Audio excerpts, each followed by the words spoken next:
right, hello wine-drinking people. Time for more of what I've had to drink yesterday, and I've been doing a lot of drinking here in the store. You know, those of you that follow the What I Drank Yesterday page, even some of our suppliers that said they were looking for their wines that they tasted with us. They said, man, could you just send me a note because I can't make it all the way to the bottom of your What I Drank Yesterday. Well, we're trying to give you, our wine-drinking people, knowledge about what is available in the marketplace right now, because with fine wine, these things are here and then they're gone in just a few weeks, like these top-level Grand Cru Chablis from Domaine Laroche. Well, they did make me drink a few of their wines from the Vin de Pays to get to the Grand Crus, but I have to say the wines aren't bad. For under $10, right around $10, they're wines I would surely cook with.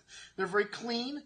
You know, this is a winery that, this is from their property in the south of France, the Pays d'Oct. It's the De La Chevalier brand from Laroche, and they do varietals down here: Sauvignon Blanc, Chardonnay, Pinot Noir, and Cabernet, single varietal wines. Like I said, right about $10, that are squeaky clean. They don't use any oak in these wines, all stainless steel. No mallow in the Sauvignon Blanc, which has got a nice white grapefruit and lime citrus, a little hint of green peppercorns there, a little spice, nice, fresh and bright on the palate, with a slight musky note to it. Very good varietal distinction there, but a good little wine, $11.25. The Chardonnay, same style here. These wines are all organically grown too. Supposedly they'll be certified as of 2012. Really light bouquet, green apple, lemon, citrus fruits, and whetstone. Some fresh gravel minerality there. Good amount of fruit on the tongue with a short but pleasant finish. Good little wine.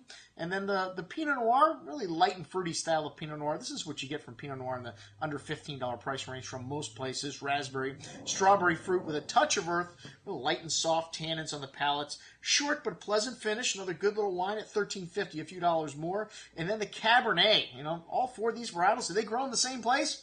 In the south of France, they do.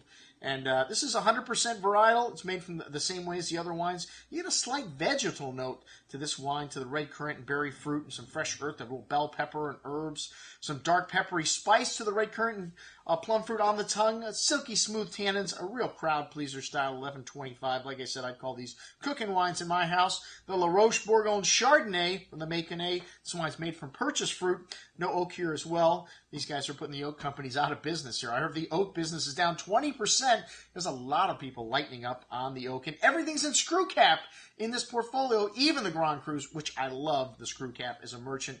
We encourage people to bring wine back that's corked, because you, our wine-drinking people, should not be the ones taking the hit on a bad bottle of wine. It should go right back to the winery, especially corky wine, and you won't find it with these wines. All screw cap finished, a good amount of lemon citrus, green apple fruit, notes of whetstone and white flowers. This Bourgogne Chardonnay, a very juicy wine on the palate, lots of fruit, but a very balanced approach, a short but pleasant finish. Good little wine at $18. And then the Petit Chablis.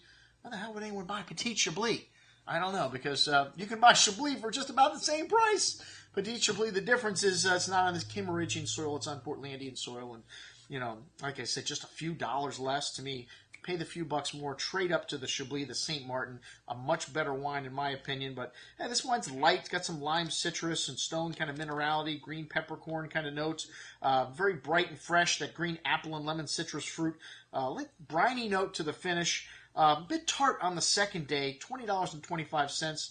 Man, the Domaine Laroche St. Martin, we have a great price on this wine. This is a single vineyard wine, a few thousand cases produced here, so not a huge production wine. Classic Chablis, hints of that seashell, Kimmeridgian limestone that you get from this area. Really textbook Chablis, lemon citrus, green apple fruit, really bright and fresh on the tongue with hints of floral notes and that tangy minerality lasting for quite a bit on the finish.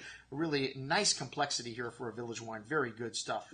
And then the Grand Crus. Man, this was my day. It looks like Blanchot, Les Clos, and then the Reserve d'Obedience. These three wines, all outstanding. 2009, a very fat vintage in Chablis. In Blanchot, there's only 4 owners in this Grand Cru. Wonderful concentration and richness with that pretty lemon drop candy fruits. Pure, with lots of that classic Chablis minerality to the bouquet, some white flowers, that crushed seashell aroma. Very rich and decadent on the tongue, a smooth and creamy texture with a long and layered finish. Most excellent juice. I'd like to have this wine 10 years from now. The 2009 Les Clos, the most famous of all the Grand Crus, a really strong mineral note to the bouquet here that really permeates that lemon and green apple fruits. Some pretty white flowers, lovely concentration and depth of flavors here. Very rich and layered on the tongue with lots of fruit to the finish. Very ripe and round. A lovely creamy texture to this wine, that slight briny seafloor-like minerality rounding out the finish. Really long and complex. Most Excellent juice, just a shade up from the Blanchot. And then there's this Reserve de l'Obedience, which this is named after the monks' monastery. I guess they want them to be obedient. And this is where they have their cellars, and the finest selections and parcels in this vineyard are what go into this wine. It's not made every year, but wow, what wonderful concentration this 2009 has. Lovely richness on the nose, that lemon citrus notes, honey, vanilla, bean, spice, a good hand of minerality. They do use some new oak here in the top level cuvées. You notice it in this wine. It gives that wine a little spice and decadence. That seashell, classic Grand Cru Chablis minerality, and just awesome stuff on the finish. Really incredible richness, wonderful fat, round fruits, and just incredible length on the finish. Killer juice, $166. It should be. All right, that's what I had to drink with the folks from Wilson Daniels. I'm your host, Andrew Lamposoni, signing off for the Wine Watch, saying remember, always drink the good stuff first.